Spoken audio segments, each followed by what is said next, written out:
Opposition की खबर ले लेते हैं। तो अपोजिशन में जरदारी साहब आए रोज कोई ना कोई बात कर रहे हैं विफाक की तरफ आने की, फिर नवाज शरीफ साहब से मुतालिक भी बड़ी खबरें हैं। आज जरा ये बताते हैं कि जो तर्जुमानों का इजलास हुआ प्राइम मिनिस्टर साहब ने, उसमें ये कहा कि कयास आराइयां हो रही हैं कि नवाज शरीफ की सजाएं खत्म होने वाली हैं, तो ये कैसे मुमकिन है? इस सवाल उन्होंने रेज किया। आपके अंदाजे के मुताबिक ये बातें अचानक से डील की क्यों शुरू हो गई? नवाज शरीफ साहब की वहां पे कोई अहम मुलाकातों का तस्करा खबरों की जीनत बन रहा है, क्या हालात वाकयात आपकी नजर में इस तरफ इशारा करते हैं? देखिए, जहां तक लंदन में मुलाकातों का ताल्लुक है, आम मुलाकातों का मुझे नहीं पता किन मुलाकातों को जिक्र कर रहे हैं। रिसेंटली जो मुलाकातें हमने देखी, उनकी हनी अलबेला से मुलाकात हुई, सखावत नाज से मुलाकात हुई, ये स्टेज अदाकार हैं, कॉमेडियंस हैं, उनकी मुलाकातें हुई हैं मियां साहब से। अब क्या इनके जरिए एस्टेब्लिशमेंट डील करवा रही है? अब फाइनल डील कौन करेंगी? मीरा जी आके फाइनल डील साइन करेंगी? देखिए, ये बातें लोग वैसे ही करना शुरू हो जाते हैं।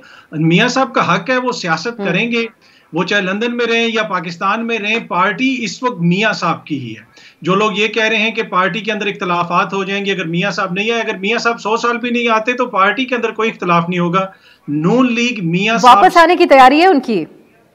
मुझे अभी मसला ये है कि अगर वापस वो आएंगे तो वो इस वजह से आएंगे कि उनका, आपको पता है कि वीजा रिजेक्ट हो गया है और इस वक्त वो अपील के अंदर है, उनका वीजा रिन्यू नहीं हुआ। तो इसी वजह से एक ये वजह हो सकती है कि ग्राउंड हमवार किया जा रहा हो कि मियां साहब को वापस आने के लिए। तो इसके अलावा अगर वापस उन्होंने आना होता तो वो पहले आ जाते, उनको किसने रोका हुआ है? यहाँ पे ये तासुर दिया जाता है कि मियां साहब जैसे एयरपोर्ट के ऊपर बैठे हुए और हर आने जाने वाले शहरी से वो पूछते हैं कि यार पाकिस्तान कौन सा जहाज जा रहा है, मैंने उसके ऊपर जाना है पाकिस्तान। भाई उनको किसने रोका हुआ है? वो आ जाए, आज आ जाए, कल आ जाए, कोई भी तो उनको रोक नहीं रहा है। तो उन्होंने अगर आना होता तो वो अब तक आ चुके होते। वो तभी आएंगे जब हालात साजगार होंगे। अब जहां तक हालात साजगार होने की बात है, प्रॉब्लम यह है कि अब जरदारी साहब की भी आपने जिक्र किया कि हालिया दिनों में वो भी बहुत ज्यादा एक्टिव नजर आ रहे हैं। वो एक्टिव इसीलिए नजर आ रहे हैं कि जिस किस्म की बातें मीडिया के ऊपर हो रही थी और सिर्फ मियां साहब डिस्कस हो रहे थे, सिर्फ मरियम बीबी डिस्कस हो रही थी, तो उन्होंने फौरन आके ये कह दिया कि जी हमसे भी फार्मूला पूछा गया।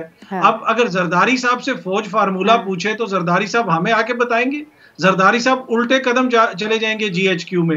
प्रॉब्लम यह है कि ये रोज अपना सीवी भेजते हैं, रोज जाके उनका दरवाजा खटखटाते हैं और अब तंग आके अपनी फ्रस्ट्रेशन निकालने के लिए ये लोग इस तरह की बातें करते हैं। और यहाँ पे आखिरी चीज मैं ये कहूंगा कि अब मौलाना जो जीते हैं केपीके के अंदर, उसके बाद भी जो उन्होंने पहली मीडिया टॉक की उसके अंदर उन्होंने क्या बात की? हम पे एतबार करो, हम इनसे बेहतर हुकूमत चला लेंगे। इसी किस्म की बात जरदारी साहब ने की कि पहले उसको फारिग करो। तो वो किधर गया सारा बयानिया के एस्टेब्लिशमेंट के खिलाफ धरना होगा, जीएचक्यू के खिलाफ बाहर धरना होगा, वोट को इज्जत मिलेगी। मसला वही है कि रोज ये अपना सीवी भेजते हैं, आगे से नजरसानी नहीं हो रही। हाँ, और वही प्रॉब्लम है। अतर आपकी नजर में अब हम कुछ दिनों से एक और सिलसिला भी देख रहे हैं, नून लीग के कुछ रहनुमा सामने आते हैं, अहम तरीन शायद खाकान साहब हों या फिर ख्वाजा आसिफ साहब हों, एहसन इकबाल साहब हों, वो वाजे बगैर कुछ टाइम लिए वो कहते हैं कि शहबाज शरीफ साहब अगले उम्मीदवार होंगे वज़ीर आज़म के, लेकिन फिर भी मरियम नवाज की तरफ से कोई वाजे बात नहीं की गई। आपको लगता है कि इस चीज़ के ऊपर डिफरेंसेस मौजूद हैं? तो किस सतह पर मौजूद हैं नून लीग में? देखिए, जिस तरह मैंने पहले भी जिक्र किया, नून लीग जो है ना वो नवाज शरीफ साहब की ज़ात है। चाहे पाकिस्तान के अंदर पीटीआई हो, वो इमरान खान साहब की ज़ात है। पीपल्स पार्टी है तो वो आपको पता है कि वो भुट्टो खानदान की मलकियत है।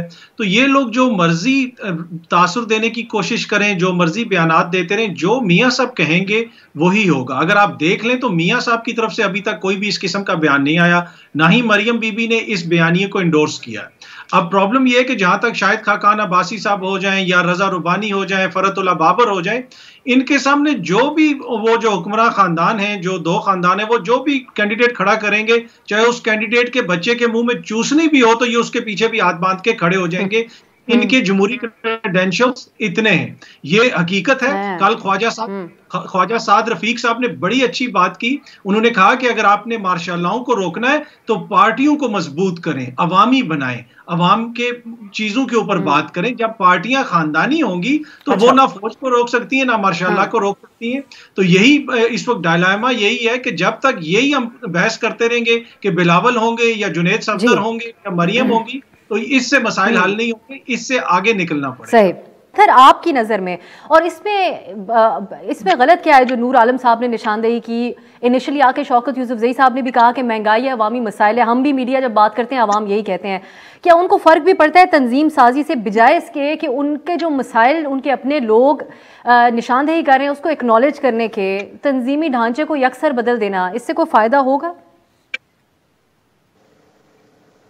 ताल्लुक है जिस वक्त वो पीपल्स पार्टी के अंदर थे उस जमाने में वो जरदारी साहब के हवाले से क्या कहते थे वो भी हमें पता है, तो उनको तो मैं इतना नहीं अहमियत देता। जो इनके दरीना कारकुन हैं, जो लोग वो शिकायत कर रहे हैं, वो बात बिल्कुल ठीक है, महंगाई भी एक मसला है। इसलिए कि अगर कोई मसला ना होता, जिस तरीके से पीटीआई एक तासुर दे रही है कि जी हमारी तो अपने साथ ही मुकाबला था और हम हार गए, भाई अगर बिल्कुल कोई मसला ना होता तो आप लोग जीत जाते। तो मसला तो है। अब जो उनकी तंजीम का जहां तक ताल्लुक है, अगर उसको खत्म करने से कोई चीजें बेहतर होंगी, देखिए एक कोशिश की जा सकती है, इसलिए कि टिकट्स की तकसीम के अंदर जो भी खैबर पख्तूनख्वा को थोड़ा सा समझते हैं, बहुत सारी जगहों के ऊपर लोगों को नजरअंदाज किया गया है, उनके दरीना कारकुन को नजरअंदाज किया गया है।